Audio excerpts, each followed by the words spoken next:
What's your perspective towards lifestyle? It's a very deep question. I hadn't really thought about it, to be very honest. But yeah, I feel teleportation का तो power अभी तक नहीं है ना किसी के पास, राइट?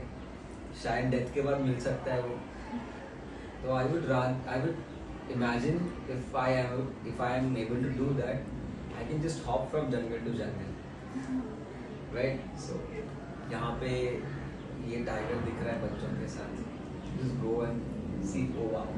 Then वहाँ पे कुछ और दिख रहा है, एक rare bird दिख रहा है, just teleport over there and see that bird. वहाँ पे snow leopard दिख रहा है स्पीति में, just teleport it over there and see the snow leopard. कहीं और clouded leopard दिख रहा है अरुणाचल में, in a very remote place where it's very difficult to access, just teleport it. So I don't know, yaar. If death allows you to teleport from place to place as a ghost, then I would rather enjoy it.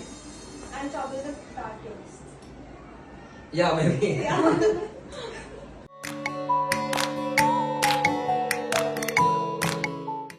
We are excited to introduce our guest, Parish the founder of Footloose Journey and Mama Store, bringing their unique perspective to the conversation. He will share his journey in ecotourism and community-focused travels models in India.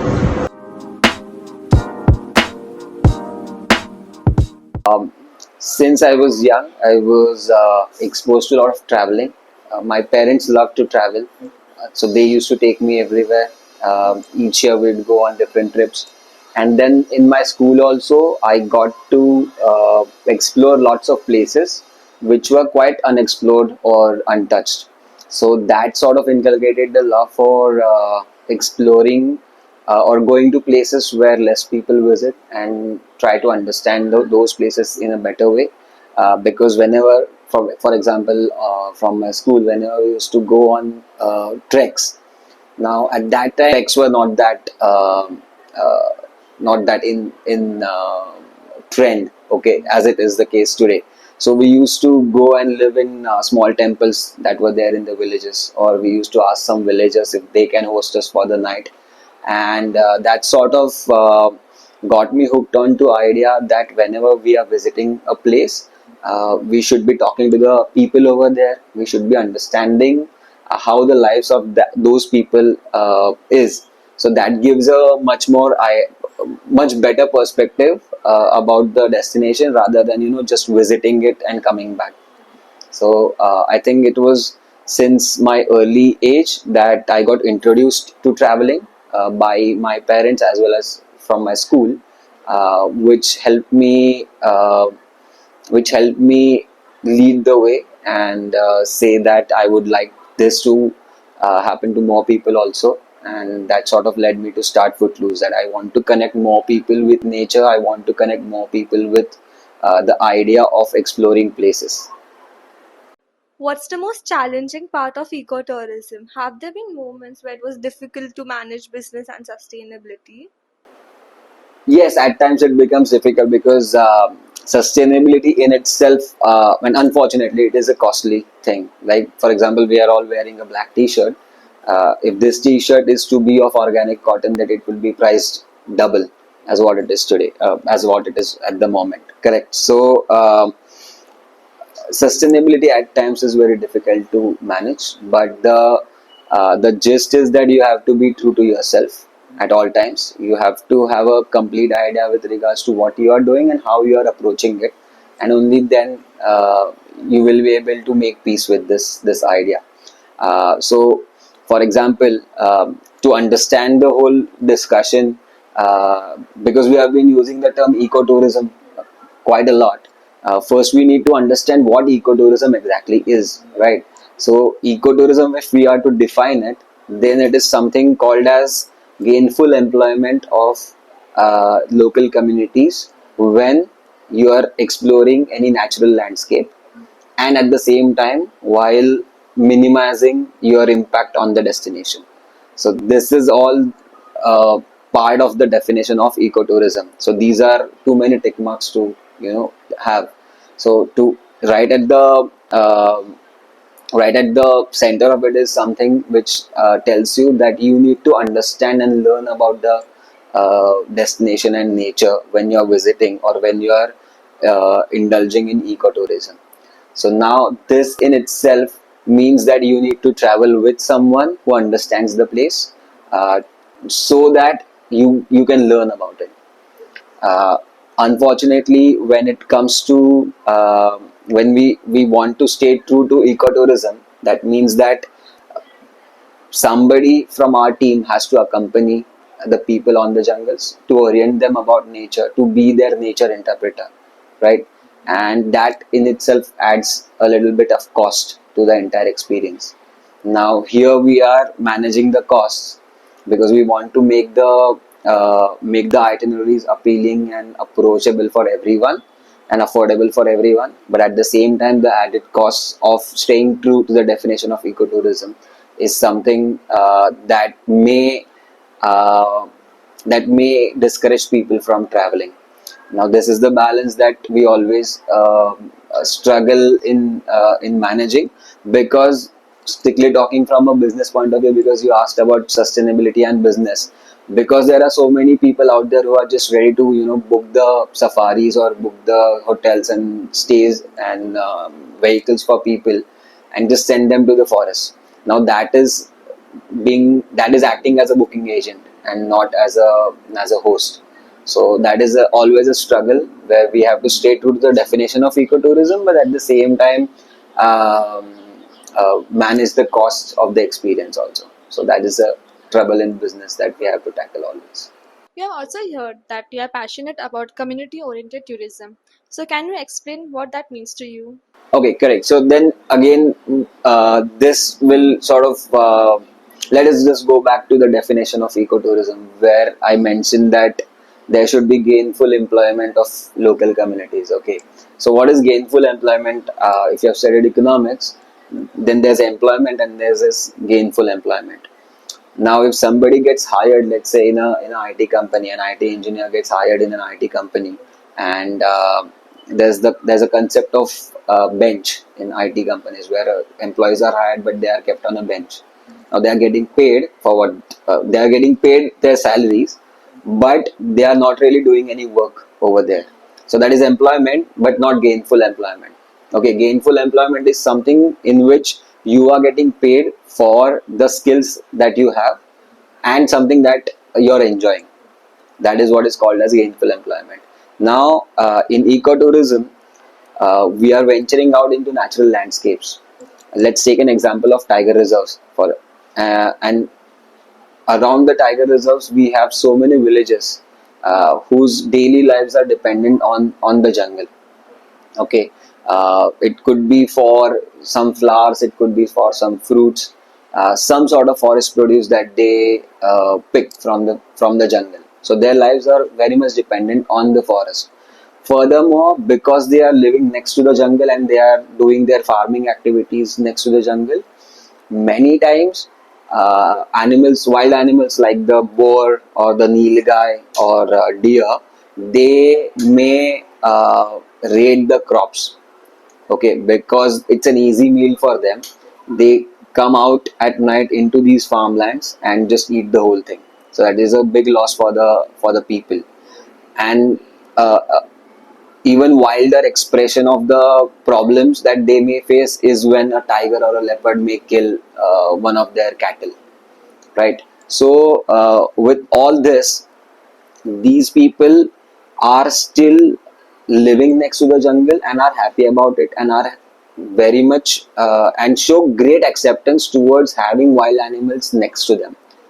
Just imagine, we get a lizard in our house and we just freak out. We just want to shoo it away and get it out of the house however we can. But imagine a leopard visiting your village every day. How much that feel, right? Even then, they have great acceptance towards this, and it is because of them that the people sorry it is because of them that the jungle is still standing. Had it been us, we would have cut the whole thing way back, right? It is because of the acceptance that they show that the jungle is still there, that means that they are the first people who should benefit from tourism activities. Okay, and this is the thought which led me to include these communities in whatever that we do, and to the extent we can. Uh, at the same time, what we also must understand is the approach when we take people, let's say, to a travel village. The most important thing that we tell the travelers is, don't think of this from a point of view that by up through our visit they will get some sort of economic benefit, and they will earn a bread out of it. That is a byproduct. What you need to know is, there are 100 different things which we can learn from them about sustainability, about how to live a pro nature lifestyle, about how to use resources, about taking only that is necessary and leaving the rest as it is in the forest. So I think the kind of culture, the kind of relation, and the connection these communities have with nature is something that I loved, and that's what made me have them as a central part of the entire experience when we host people in the jungles. You have also mentioned that you work a lot with local communities. Can you tell us how the process looks like, or how did you build those relationships? Okay, so processes. There's no process as such. You have to approach with an open heart and hope that they will accept you. Uh, See, one thing that we have realized, and through all these travels that we have done, one thing that we have realized is that people more or less are same everywhere. They care about their families. They are worried about uh, their loved ones. They earn so that they can be happy, and all in all, they just want a peaceful life. So that's the case with everyone like us, is the standard thing, right? So people in general are the same everywhere. If you approach them with a genuine heart, they do understand, and that is what the process is. So you have to show genuine interest in something that they are doing, uh, not think about it from a point of view that this is something that will get me more people. It is not there shouldn't be a commercial angle to it. The angle at initial at least should be about exploring, about understanding how their lives are. It's only when me or my team are able to understand it the best way, uh, uh, then only we'll be able to communicate it with the travelers that we are taking along with us, right? So the process is simple. You just have to find out ways in which you can approach them. Of course, one thing is for sure, that there are so many destinations, and it's not possible for us personally to go everywhere and establish something of our own. We have done it at Kanha with the Baiga tribal community. We have done it with Nagzia with the Goan travel community. But at the same time, as I told you, there are so many places and so many communities and so many interesting people. It's not always a good idea to go and approach on your own, because that will require too much time also. Fortunately, there are many people who are working at many different destinations, are doing a great work with the communities. So for us, it becomes very easy at times to just find like-minded communities, or rather, it becomes easy for us to find like-minded people who have shown who have the same kind of interest as we do, and who have worked with the communities, and we just collaborate with them. Were the people more welcoming earlier, or they are welcoming now? No, they are the same. There's no change. There's no change. They have always been welcoming. They have always been very warm. One thing that we have to understand is, their life is as it is, whether we are there or not, right? We being there, that is what I'm trying to say, that we being there and this entire notion that it will benefit them and they will earn a bread out of it, that's all fine. But even when that was not the case, they were leading the same lives. They were living the same kind of eco-friendly lifestyle that they are living today. So, in fact, what I would rather say is sometimes by through over tourism. So there's one type of pollution which is, let's say, air pollution or landfills, land pollution or sound pollution. Then I feel there is one more kind of pollution which is called as cultural pollution. By us visiting there through over tourism, sometimes our bad habits are picked up by them, by the local communities who were otherwise not having any of those. For example, mobile. For example, eating out of eating lays and eating packaged food, basically. Right. So for them, it was much easier. Just go in the forest or जामुन के पेड़ के नीचे जामुन खा लो. But now उनको they need that packet of wafers, right? So this is something that we brought. So that's the same. That's the reason why we have to be also quite responsible when we are traveling, um, so as to minimize all sorts of pollutions, not just the air or the sound or the land, but even cultural pollution also. How do you think travelers can build a meaningful connections with the local communities? Stop doing things for reels. Stop doing things for stories. Right? Do things because you are genuinely interested.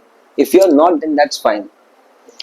Don't live somebody else's life, is what the most important thing is. If you're going there because somebody else had done so and it looked really cool on their Instagram or their Facebook or Snapchat, then you're not being true to yourself, and as a result, you're not being true to your journey also. You're ruining the destination, you're ruining the communities. So do it only when you feel that you genuinely are interested in exploring it. Because otherwise, I'll just tell you one experience, and this was the saddest thing I had ever seen in a forest with the tourists. Fortunately, none of them were traveling with us, but there was a tiger being sighted in one of the jungles. I think it was Tadoba or Pench, uh, and then there were 4 or 5 jeeps who were there. So we were in one of the jeeps over there, and I think there was some sort of college trip that was happening. So there were students in 2 of the other jeeps. Now one of those guys was sitting wearing a headphone. So why do you need a headphone to begin with in the forest? Because there's so many other things that you can listen to: bird songs, alarm calls, everything. But the most shocking thing, what he did was the next one, where he just took out his phone, didn't even look at the tiger. He just took out his phone, gave it to a friend who was trying to see the tiger sitting at the standing on the seat and trying to get a glimpse.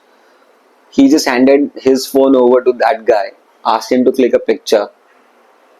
Then that guy clicked the picture, handed the phone back to this original guy, and he just looked at the picture and said, "Yeah, good enough." Because wasn't even ready to get up and see the tiger with its own eyes. So if you're doing it just for the story, because you will get to uh, sort of show it off in front of your followers, why even be there, right? You can go to a zoo, for example, click a tiger picture over there from a much closer distance, right? So I feel that whenever people are traveling to not just to natural landscapes, I would say any place for that matter, try to be there because you want to be there and not because you have seen it in someone else's story. Don't go to Himachal Pradesh or don't go to Spiti because there is something cool about it. Go there because you want to experience what calmness is. Go there because you want to experience what being out of network really means. So I feel that is the one thing that everyone should follow. According to you, what's the three top wildlife sanctuaries that people should visit? And why do you recommend that? See, this is a very tricky question, okay? Because I everyone has their personal favorites, and these sort of answers are always guided by the bias that you have for some place or the other. Okay, um, so uh, for me personally, there's a place called Kanha National Park in Madhya Pradesh. So that is one of my most favorite places to be. Not just because I love the forest over there, because I do, and it's one of the most beautiful places that you will ever visit, especially in winters. If you go, it's like heaven. Amazing it is. Uh, but at the same time, along with the place in itself, I am really I feel a connection with the people over there, and we have been working for the past 8-9 years with the Baiga tribe over there, as I told you earlier. So even that plays an important part in me being biased towards Kanha, right? Uh, at par with Kanha, I wouldn't say second. At par with Kanha is another place which is called as Nagzira. So Nagzira is a small forest around 125 kilometers towards east of Nagpur. Now Nagzira is a place where for the past 10 odd years the tiger sightings had sunk to a really low. Unfortunately, the tourism over here is guided mainly by tiger movement and tiger sightings. So the moment tiger sightings stopped or reduced, people just turned their backs towards Nagzira. But that meant that it became much less crowded than the other parks. And another beautiful thing about Nagzira is that because the tiger sightings had been low for the past few years, fortunately it has picked up since last season. But because it was low for the past few years, leopards over there had become quite bold. Because in a landscape where tigers are in domination in good numbers, leopards tend to lead very secretive lives. They hardly ever come out. But here the tigers were not moving at all, or very less movement of tigers was there. So leopards had sort of taken over the place, and you could see leopards as if you are seeing tigers in anywhere, any other park, quite bold out on the road. So which is otherwise a very secretive animal. So that actually was quite an interesting thing. And there you get to stay inside the core zone of the park. That's the only place other than Jim Corbett where you get to stay inside the core zone. And there have been countless times where in the evening or at night we have seen a leopard outside our room at night or outside the canteen when we are having dinner. So it's just a very elemental and raw experience. The guest house itself sits at the banks of the Nagzira lake, so it's a very beautiful setting, and there's no network, there's no electricity, everything runs on solar. So you have lights in your rooms, you have lights in the canteen, but there are no lights in the premises. So that's one of the darkest sky you will get to experience. The amount of stars that you will get to see from that place is it's amazing. So, and at the same time, I have personally been attached to 3-4 different families in the village, and they have become my families to that extent. So Nagzira would definitely be on the second place. Third place, uh, it is linked to an experience, not anything else. Of course, apart from the amazing beauty and the kind of ruggedness that the place has, it, that plays an important role. But also the third place has to do with the experience, which is Spiti. So the reason I love Spiti is because I saw my first snow leopard in Spiti Valley back in 2016. So since then we have been conducting regular expeditions, snow leopard expeditions at that place.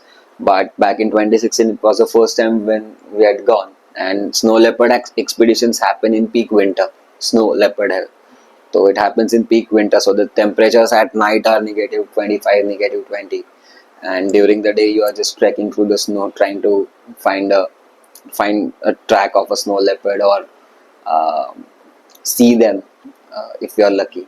So after 9 days of spending every day on field, it was on the 10th day that we got to see a snow leopard, and not just one. We got to see a female, a mother, and her two cubs. So that was one of the most overwhelming experience in the wild that I've had. So that made me connect on a different level with Spiti. So yeah, I would say these three places. What's the most important thing for travelers to keep in mind while visiting new places and contributing towards sustainable tourism? Firstly, though, the thing that we discussed, which is not doing anything for Instagram, but doing it because you want to do it and you want to learn. Secondly, yeah, carrying plastic, I would say, is not justified at all, especially at these places. Correct. Because and see, the irony is that we're talking about it while having plastic bottles on the table. That is the catch. It has become so part of our lives that it's very difficult to remove. But we should be making conscious efforts to remove it. We should be making uh, we should be taking purposeful steps in reducing it. And especially when you are traveling to places like these, then carrying plastic bottles, carrying packets of chips and biscuits is just not justified at all. You can't be creating any waste over there. If at all you do, bring it back. Bring it back to the native town, bring it back to the closest city, where at least it will be segregated into dry and wet waste, and it will be treated in the way it is meant to be, right? So everyone can just carry a steel bottle. If you want to carry snacks, you can just carry it in tiffins and enjoy it over there and bring it back. Don't No need to carry any plastic as such.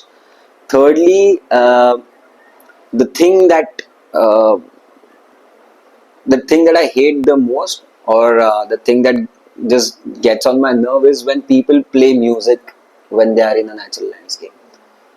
You can't be doing that.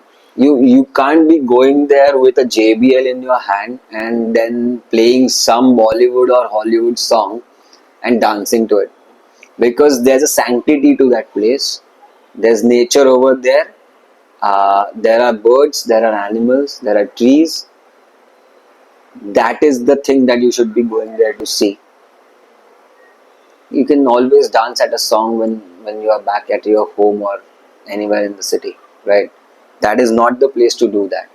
So unfortunately, that has become, again, just like the plastic, it has become such a big part of the entire culture that people these days are not ready to travel without a speaker. So if you are to do it, wear headphones. It's fine if you don't want to listen to the bird song. Just don't disturb others, right? So these are some of the things. One important thing: travel as much as possible with maximum carpooling.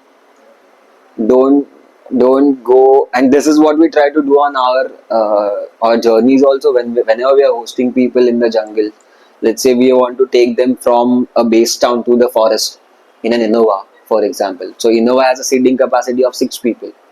So in 99.99% cases, our vehicles are fully occupied, uh, just for the sake of little more comfort, because it's not that the Innova with 6 people sitting, it's not it's an uncomfortable vehicle, right? It's not the case at all. So just for a little more comfort, you are hiring another vehicle, you are wasting that fuel, and which otherwise would have been used for some other purpose. It's just not it's not good. So try to do as much carpooling as possible. Try to use as much of public transport as possible to the extent that you can. So I think these are some of the things. I'm not saying that even I struggle to make my peace with, or rather, even I struggle to complete some of these things at times, especially the fact that air travel is always causing more impact than your train travel, but it's much faster. So we as a team tend to take the flights very quickly, but we're making a purposeful effort to switch to trains so that we are reducing overall impact of the itinerary of the tour. So I think this is what everyone should do, unless it is absolutely necessary. Try to avoid flights. Go by trains. How do you manage carbon footprints with your tourism? Do you recommend any carbon offset programs or you have your own initiatives? We ask everyone not to bring plastic, but the thing is that whenever you're running a business, especially something of this sort, which is related to hospitality, you can't really. The interesting thing is that you can't tell people not to do something. You have to give them an alternative. Don't do this is not justified. Don't do this, instead do this is the correct way of putting it. So if we want to discourage people from buying mineral water bottles in at these places or carrying their own, then the alternative is we invested in our own plastic bottles. Sorry. Then the alternative is we invested in our own steel bottles. So we carry a crate of steel bottles along with us on every journey. At each of the destinations, we have made sure that there are RO filters at places where we are staying. So we encourage people that uh, the water is clean. It's not that the water is unclean or unsafe to drink. The water is clean. It is RO purified. We have steel bottles with us. Let's use those, not the plastic ones that you have carried, or if you haven't carried, then that's great, right? We carry our own tiffins. So on safaris, especially on the morning safari, the general practice is that the resort packs a breakfast for you, which you carry in a picnic basket in the park. There are designated areas where you can get down, have the breakfast, collect the waste, whatever it may be, and bring it back outside to the resort. Now, many of the resorts were packing the breakfast in tin foils or in plastic wrappers and all.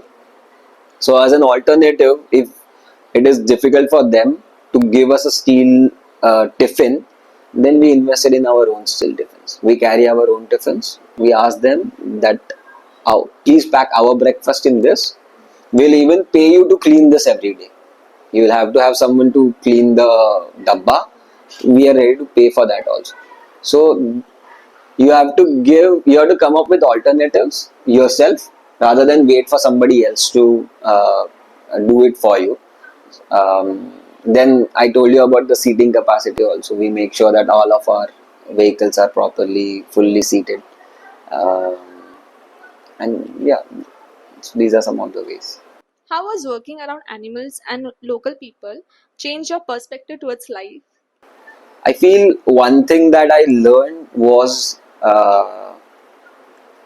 which actually goes quite against the general trending thing that an entrepreneur should be doing. But jungle taught me to slow down. The animals taught me to slow down, to breathe. There was one incident where we were in a jungle and a tiger had hunted down a gaur. You know what a gaur is, right? An Indian gaur, most commonly and erroneously known as bison. Bisons are there in US. We have gaurs. It's huge cattle-like animal. So tiger had hunted down a gaur, and uh, it was in the vicinity. Another herd of gaur was approaching that area,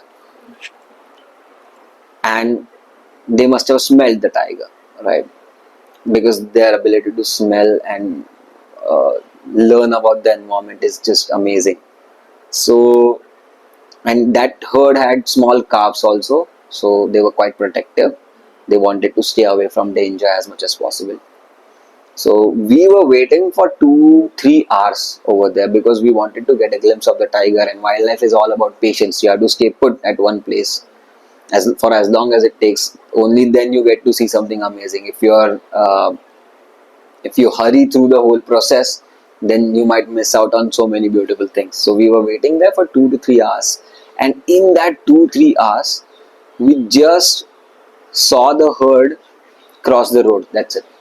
They approached from this side of the hill and they descended down into the small ravine on the other side of the road. But because they were sensing the danger, they took around 3 hours just to cross the road. So I think the one important thing that I learned from this is uh, you have to allow time for for things to mature and get their own taste, right? Because I'm not sure if I'm able to put it in the correct way, but like even a flower needs time to bud and then grow. Only then you can see the beauty of it. You can smell the beautiful smell. But I think it's time that you need to give to things that you are doing. Let them mature. Let them blossom into something beautiful. So slowing down is not always bad. Slowing down actually uh, helps you put things into correct perspective. So I think that is what the jungle has taught me in a way, that it's okay to slow down at times. What's the new initiative or projects we can expect from Footloose Journeys? So we are taking up a whole bunch of new destinations, that's for sure. So you can keep watching this space. You can follow us on Instagram to know more about that. So with new places will come new experiences. Uh, One thing in recent years or one thing in recent months we have been we have been thinking about quite a lot is the idea of doing business while doing good, right? So usually CSR is something that tells you that you earn this much profit, and then out of that profit do or dedicate this much for CSR activities, let's say 1% or 5%, whatever the percentages. This is what the CSR model is. What we are trying to think is are there ways in which we can do good while we are doing our regular business activities and not leave the doing good part as a byproduct of the profit? Are you getting this? Yeah. Right? So there are many different ways in which we can approach this. For example, for the past whole season, we kept a certain percentage of the revenue, not the profit, the certain percentage of the revenue aside. So for a project, that working title for that is Footprints of Future. Okay, so it's I don't know if it is a good title or not, but we are yet to come up with a title. The working title is Footprints for Future, wherein what we are doing is we are keeping a certain percentage of the revenue aside for hosting people, or rather for hosting small kids from villages living next to the jungles, and take them on safaris and take them on a wildlife experience. Because unfortunately they are the ones who are living next to the jungle, but they themselves don't know what beautiful things are there in the jungle that is literally their own backyard, right? So just on 1st of October, the jungles officially opened for the season because they are closed for monsoon for July, August, and September. So on 1st of October, the jungles opened, and there's a quite a bit of hype of the season opener safaris. So we went to Nagzira for season opening safari on 1st October, first morning safari, which in itself is an unexplored destination. And instead of selling it as an idea to our guests to get more travelers with us, we decided not to do that, but to take the kids from the village on safari. Let them be in the forest the first thing, because it is their forest, it is their backyard. So footprints of the future is something of that sort, wherein we are hosting travel kids on a 2 day wildlife camp in one of the parks, so that journey of a traveler with us will actually a part of the journey of a traveler with us will actually help somebody from the village do that same journey or take on that same experience. So this is something that we have been doing as a part of this doing good while doing business thought. Secondly, we are fortunate. One of the projects that just happened this January was so we take people to meet the forest guards to understand, as I told you, to understand how the protection part of the forest works. It's not just about the tribes or tribal communities, but also about the people working in the forest on ground to protect the animals that we all love so much and go there to see. So to go and visit them and to understand how challenging their tasks are is a great experience for the travelers. And even the guards, they feel so good that somebody from outside is actually interested in the work that they are doing. So that's like a morale boost for them also. So through such interactions, a beautiful thing that happened was a family from Hyderabad who travels with us very regularly. Um uh, Two kids in that family, they had to take up a project in their school in 10th standard, wherein what they chose to do was they had a whole collection of photographs that they themselves had clicked on their journeys with us. They put together a small calendar for 2024 of all the tiger reserves that they have been to. They sold that calendar, and what they decided was they will donate the entire proceeds for forest guards at Pench National Park. Right. So and it grew to such an extent that they were able to gather a sum of 2 lakh rupees, and we facilitated the whole thing. We connected them with the Pench forest department, and then we purchased winter gear, sweaters, and better shoes and hand gloves and everything for the forest guards over there. So now this is something that puts a huge smile on our face, because it makes us happy, because we feel that we were able to connect those kids to nature in the best possible way. That's why it happened the way it happened. So similar such products are on cards. So that's it. What's one thing that you hope people remember about you and your work, and how do you want to be remembered? Yeah, I think I'm not really comfortable answering this question, because for something that you should be remembered for, uh, you must have done or you must have done really deep work, right? I think I'm not there yet. I'm being quite honest over here. We have just scratched the surface of what needs to be done. But I think what I would love is for people to remember me and my team uh, as people who made them fall in love with nature, right?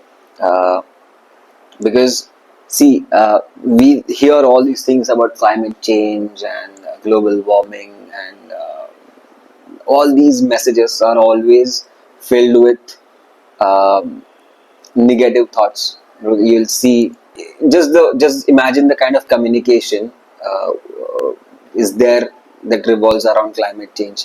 You will see a leafless tree, maybe a parched land. There could be some bones and all. There could be a bird without a nest or something like that, right? So all these are negative imagery in a way, and our mind tends to avoid negative thoughts. Right? It's a natural thing to do. What we should otherwise be doing, what we should rather be doing is we should be showing people the beautiful things that are out there in nature, make them fall in love with nature, right? And once we fall in love with something, we start caring about it naturally, right? And today we need more and more people to start caring about nature, environment, about the impact of the lives that they are leading over here, right? It's not like that the that everyone has to go and stand with a stick at the edge of the forest to protect the tiger that is living there. It's not the case. We can live better lives over here that will have much less impact on nature, and that actually will help the tiger in that forest over there. you, it's not possible for everyone to go and stand there, right? It's not even expected out of everyone. What it is expected is, while traveling over here, I should be taking, I took the metro rather than driving down, right? So that is what is expected out of everyone. So what we would love to be remembered for is someone who made people fall in love with nature, who made more and more people aware about the actions that they are doing, so that in a bigger picture, a good impact can be created in saving nature, in conservation. So Is there anything that you would like to share with our audience, or any final thoughts that you would like to leave us with? the one thing that I tell everyone is experience. Go out and experience. Because no matter how many films you see on National Geographic, or no matter how many films you see on Discovery, going out and seeing something for yourself is a whole different experience, right? So I encourage everyone to do that, and at the same time, what I tell everyone is, nature is not something that you have to go uh, out of your city to see. It's not like ki, if I want to see nature, I have to go to Pench, or I have to go to Tadoba, or I have to go to Kana, or I have to go to some sanctuary or national park, right? Just go in your own backyard. You will find so many butterflies, so many small insects, right? There are so many trees which act as host plants of butterflies.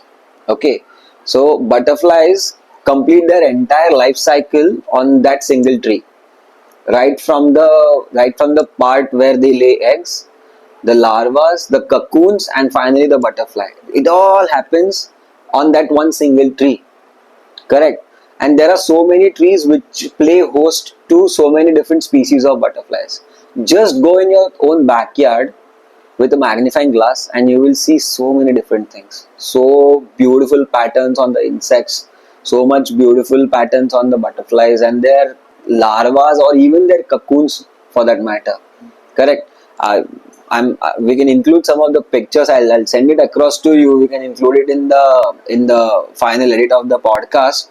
But I want them to see that this picture was not clicked in a wildlife sanctuary. This picture was clicked in the heart of the city, in the garden of my society.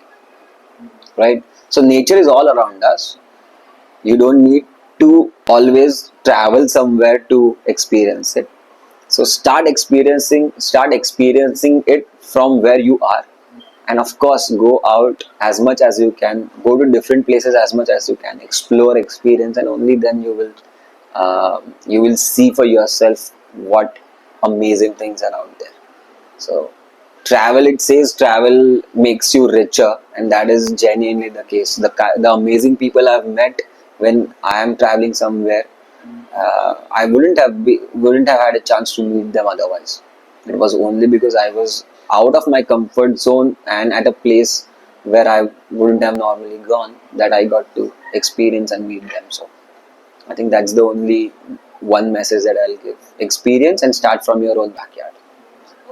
And that's a wrap for our today's episode. We would just like to thank you, Paresh, for being with us. It was an amazing conversation with you as we discussed about wildlife, ecotourism, and thank you for sharing your experiences and insight. It was truly inspiring to have you here. Before we sign off, I would like to thank my team and mentors for supporting us. The Instagram link is in the description below. Do hit the like button, comment down below, and share with your families and friends. That's all for today. See you next time.